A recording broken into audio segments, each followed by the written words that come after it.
So Elon Musk has become the richest man in the world, which is a thing that he did pretty quickly. I mean, it's insane to become the richest man in the world, right? That's something that everyone kind of wishes they could be. But the fact that Elon Musk did it so quickly and so efficiently is mind-boggling. So I kind of wanted to spend some time today to talk about this subject and to talk about some of the things that are going on with Elon Musk and his projects, to highlight a lot of the things that are going on today, because honestly, Elon Musk is probably one of the most influential people on the planet today, just by the projects that he's out on right now, the things that he's doing to advance humanity, according to himself, and the things that his companies are doing that have defied logic in some ways, because it's a situation that is pretty insane and incredible at the same time. So Elon Musk, you probably know him because of Tesla, maybe SpaceX, but in all reality, Elon Musk had much earlier starts than you may think, and with a company that you probably recognize. So Elon Musk's beginnings actually start way back in the 1990s. First and foremost, he briefly attended the University of Pretoria and then moved to Canada at the age of 17 to attend Queen's University, before he transferred to the University of Pennsylvania 2 years later. He there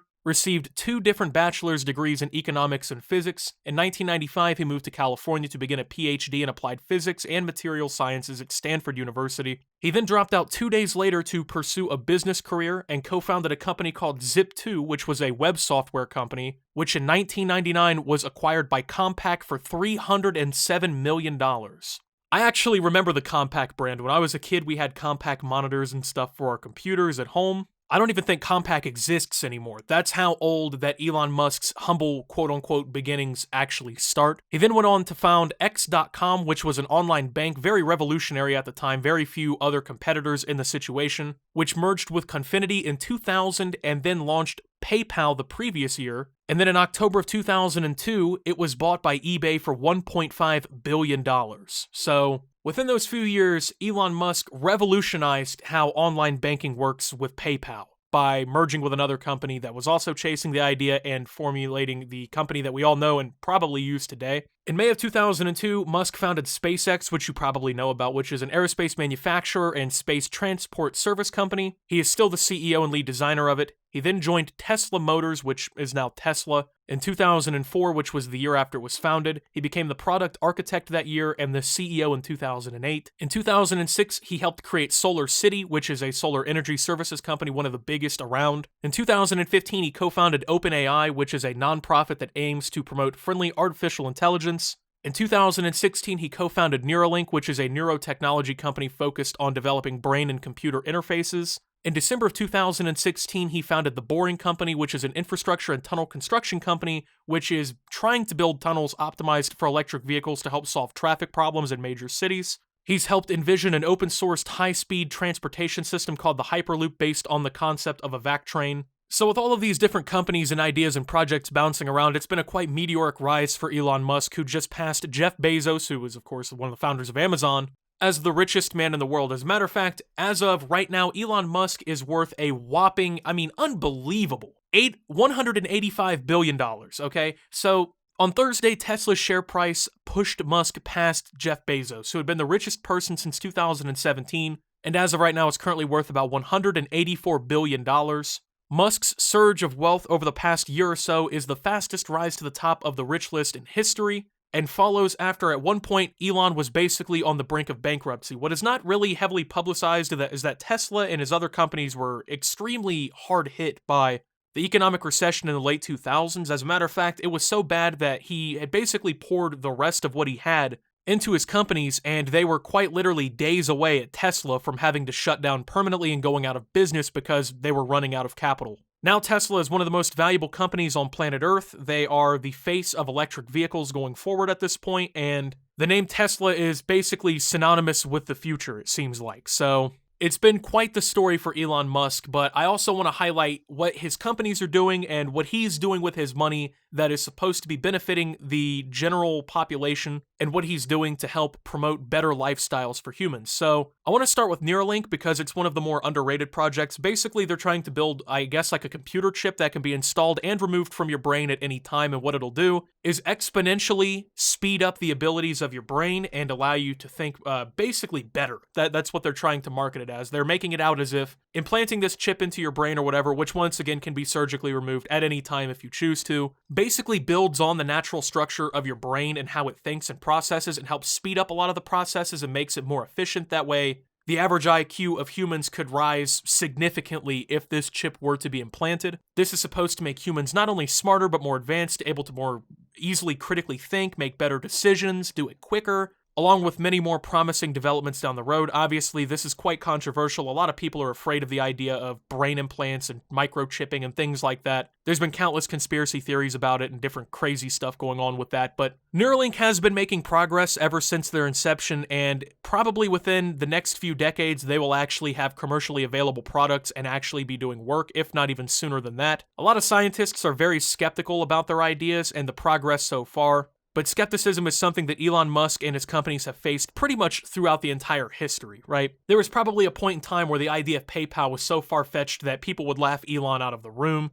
Oh, what, we're going to trade money online? We're going to bank online? Yeah, I'm sure that'll happen. We'll always have the traditional financial institutions. Obviously, you have Tesla, which is manufacturing electric vehicles that are basically considered the future of transportation for humanity. Obviously, this is a big move in fighting things like carbon emissions, global warming, greenhouse gases, and some of the other issues that we have with petroleum-fueled vehicles and things like that. Tesla has been doing phenomenal. They've been turning profits. They have been meeting expectations, if not surpassing them, on vehicle deliveries, things like that. They're trying to lower the price of their vehicles to make them more consumer affordable and friendly. They're very technologically advanced vehicles. Obviously, people think of like their abilities to basically drive themselves and navigate themselves. Then you have SpaceX, which is in contract with NASA to basically help it's almost like the second space organization of the United States, if we're being honest. SpaceX has been creating rockets that they consider reusable. They can land themselves after taking off. It's exponentially cheaper than the options that were on the table before, and SpaceX envisions with their technology and their future developments that they will be the front runners in helping humans help colonize places like Mars and other areas of the solar system and hopefully at some point the galaxy. They want to make it more commercially available for humans to actually experience space flight because as of right now, I mean, you would be spending a pretty penny to go into space.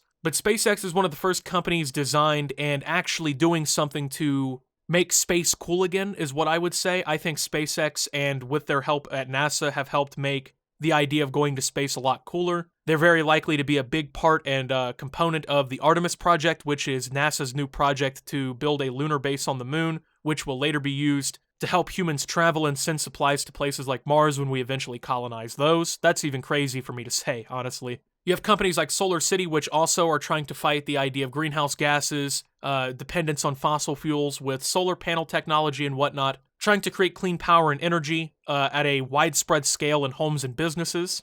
You also have a company like The Boring Company, which is one of my favorite projects, actually, of Elon Musk's, where they're basically proponents of digging these underground tunnels that at high speeds can transport people through electric vehicles around, basically creating what I would call like futuristic subways that are extremely safe and extremely efficient to solve the traffic problem. I mean, you go to a lot of major metropolitan areas and there's so much congestion from the traffic that it's almost impossible. Like, people in LA complain that just to get to the other side of the city, it can sometimes take like 3 to 4 hours because of standstill traffic or construction projects, things like that, right? And as Elon Musk has stated, one of the big issues with our traffic patterns as humans is that we're basically building traffic on a 2D scale, right? You know, we build highways up above, we build like elevated highways and bridges, sometimes we build tunnels, but the amount of room that you have to build and construct tunnels like the Boring Company would is infinitely higher than how you can build roads and stuff up into the sky. So it's easier to solve traffic problems and to mitigate these problems by doing it underground instead of doing it at surface level or above. The Boring Company has provided several different options with their Hyperloop. I believe they're